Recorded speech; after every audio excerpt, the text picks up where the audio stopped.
Hello, Ultimobushido here, and today we're doing an episode of finding which house I'm in Hogwarts.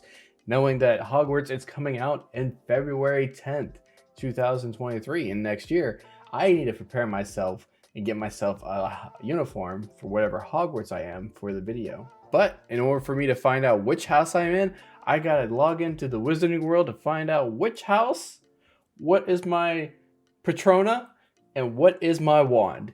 And with those three intact, I'm going to put those three in my Hogwarts Legacy and we'll do it on my Let's Play. All right, here's me taking the test.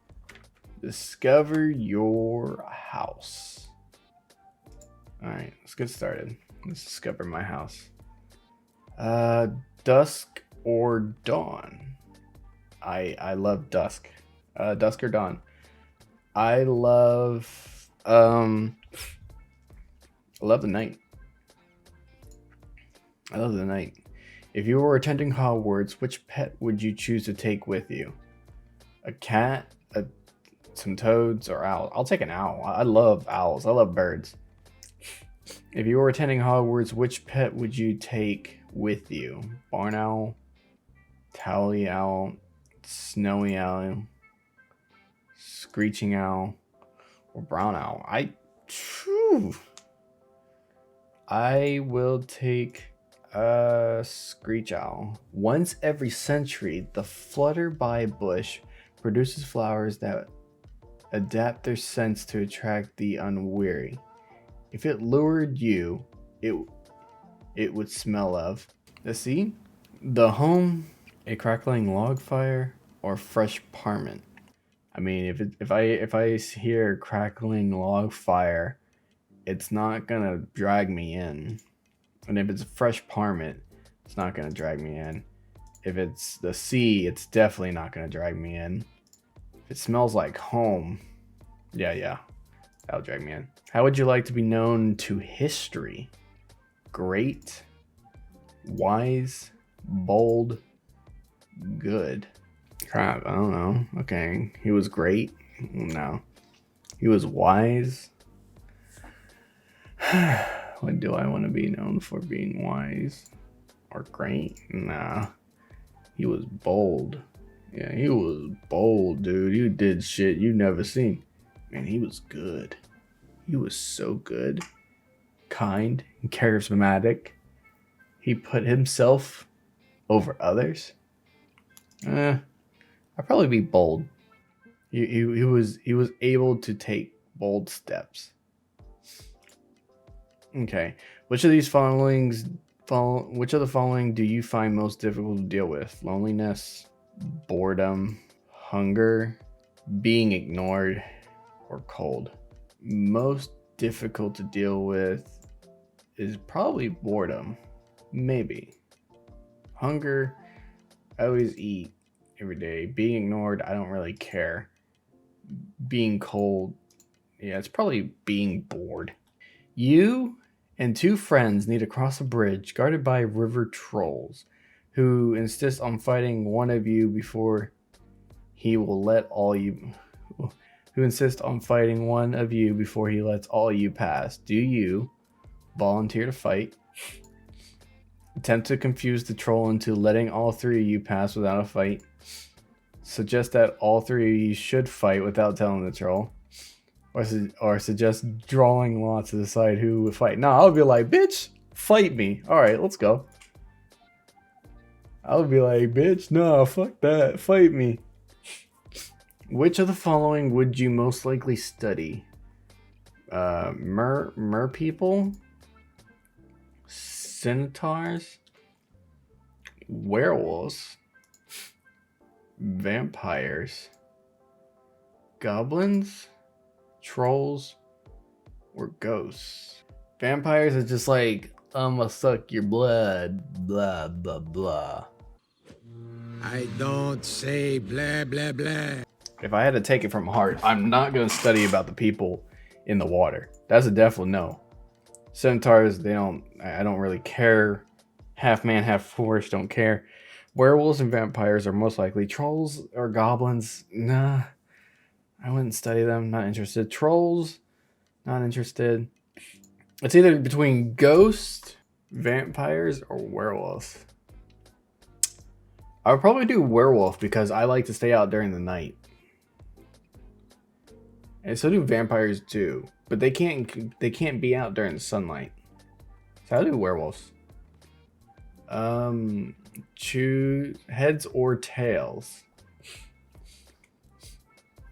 Heads or tails? Tails. All right. The Sorting Hat is ready to make its decision. Oh my god. I don't even know what fucking house I'm gonna be in. Okay. Oh god. What is it? Gryffindor! I'm a Gryffindor. You probably know that some of the Gryffindor's most renowned members, including Albus, Dumbledore, and Harry Potter. But did you know that the Sword of Griffin was made 1,000 years ago by goblins, and that the head house, Myrnaven McGobbles, include correcting articles of trends today, supporting and marketing. So I'm a Gryffindor? Oh wow. Oh shit. I feel honored. I feel honored to be a Gryffindor. For all you Gryffindor fans, I am happy to be a part of your house.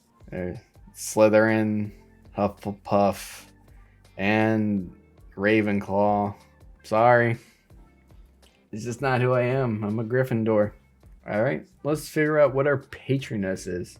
Or, I don't know what a patroness is. Better with headphones. Oh, crap. Okay, I found out that I just kept saying it wrong, so please don't hate me. It's Patrona, but for the sake of this video, I'm going to keep saying it wrong. The patroness is a kind of a positive force, a projection of very things that determine feeds upon hope, happiness, desires to discover your patroness. You can only discover your patroness once the questioner's time. Go with your instincts. Oh. Ow. I turned it down just a little bit. So I have to go with my guts to figure out this. Okay, here we go. Relax. Think of your happiest memory. All right. I'm thinking happiest memory. Sun, wind, rain. Rain. Rain is my happiest memory.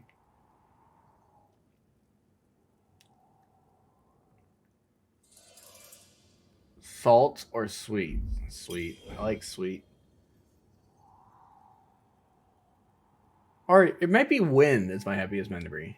I just like thunderstorms and stuff like that. So think, sense, feel, sense.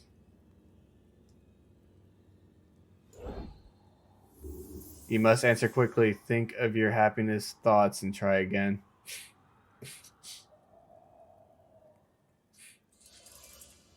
Around, over, under. Around. There you go. You know, rain, thunderstorms around me. Oh goodness, what is this animal?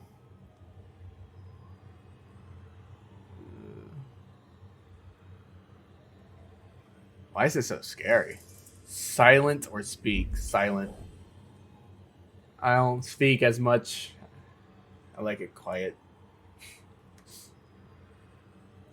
What, are you trying to jump scare me? Love, trust, or hope?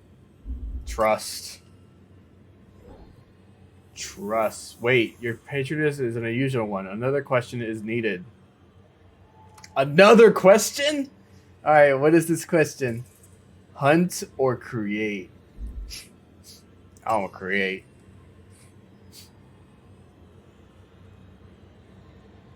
Oh god, what is it?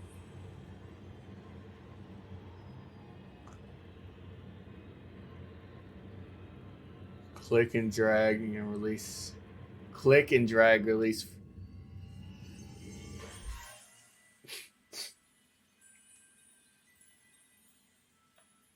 It's a polar bear?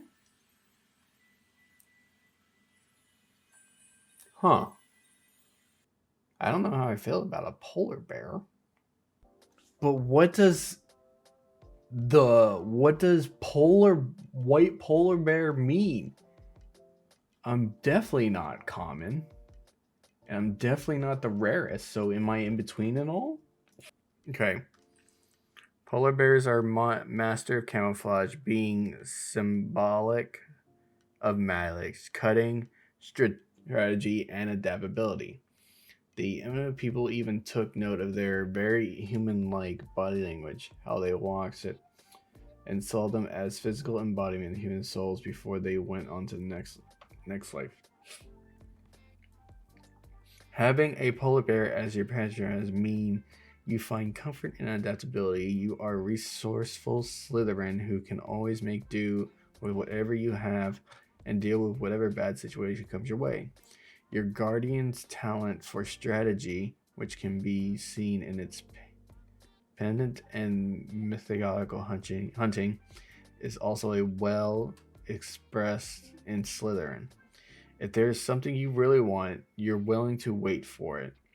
You put your time and effort needed in order to get it and keep it. Your your patroness, ugh, will come for you when you are at your lowest to remind you that you are strong and capable enough to surmount the odds and make it through. Nothing can hold you down if you don't let it. And you, dear Slytherin, and more than strong enough to tough it out and hold your head up with pride. Oh, so that's what the polar bear means. All right, well, I'm glad we found that out. All right, wand time. Time to find your wand. Take part in our official wand ceremony. Find your wand is a rite passage for all young wizards and witches. So, you're waiting for discover yours is now Harry Potter fan. All right, well, I'm about to find out what wand I am.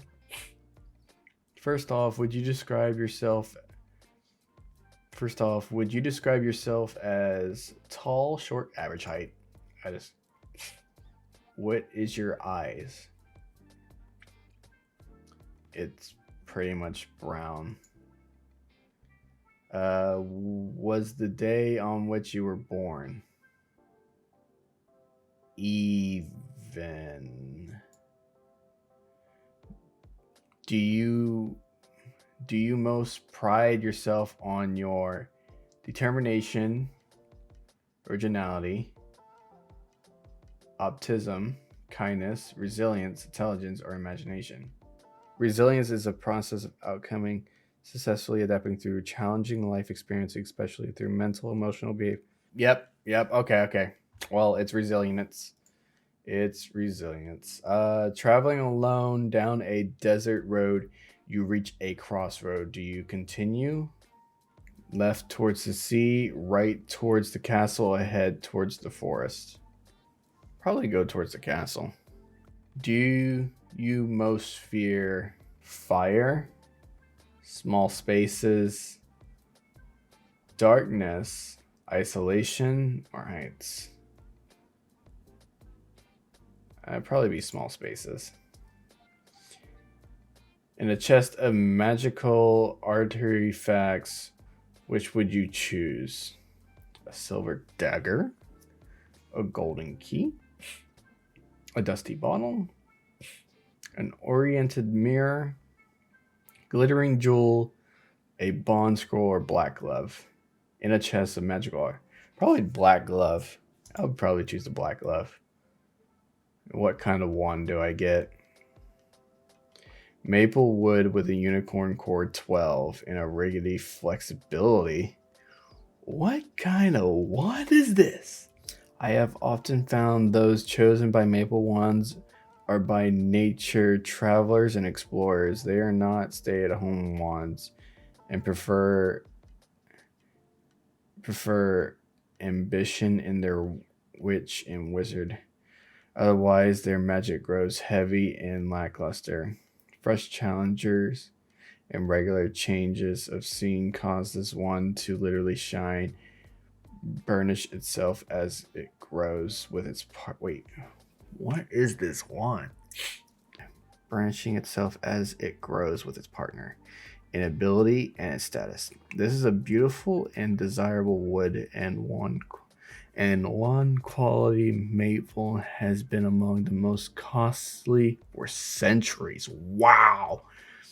Possessions of a maple wand has long been a mark of status because its reputation as the wand of high archers. Unicorn corn generally produce the most consistent magic and is least subject to fluctuation and blockages. Ones with unicorn corn are generally the most difficult to turn into the dark side. They are mostly faithful of all wands and usually remain strongly attached to their first owner, irrespective of whether he or she was an accomplished wizard or wizard. Minor disadvantage of unicorn hair are that they do not make the most powerful wands. Although the wand wood may compensate in that they are prone to malacrity if seriously mishandled, meaning that their hair may die and need replacement. The following notes of a wand length and flexibility are taken from the notes of the subject by Mr. Grown and the wand maker. Most wands will be in the range between 9 and 14 inches, while I have sold extremely short wands 8 inches and under, and very long ones over 15. These are exceptionally rare. In the latter case, a physical particular demand of excessive wand length. However, abnormal short ones usually select those in which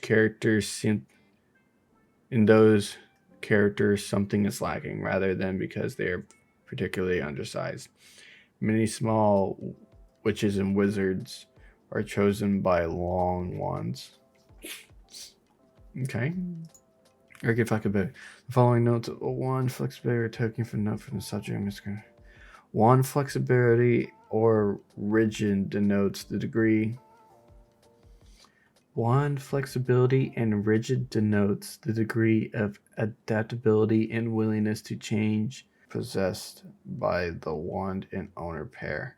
Although again, this factor ought not to be considered separately from the wand and wood and core length, nor the owner's life expectancy and style magic, all which will be combined to make the one question unique. Well, there you go. You have it. I am a Gryffindor with a polar bear, and I have the maple wand. I can't wait to use it in the Harry Potter game whenever it does come out. So I hope you guys enjoy this video and going through the journey with me to find out what house I am, what Patronus I have, and wand I have. And it's been one hell of a journey. Anyway, it's Ultimobushido heading you out, and see you in the next episode. Bye-bye.